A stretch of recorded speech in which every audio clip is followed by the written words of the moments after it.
సముద్రపు అలలకు అనుగుణంగా ఈ ఆలయం కనిపించడం మరో విశేషం.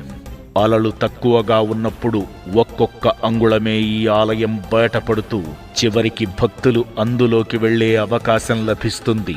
మళ్లీ అదే క్రమంలో నిదానంగా సముద్రంలోకి మునిగిపోతుంది.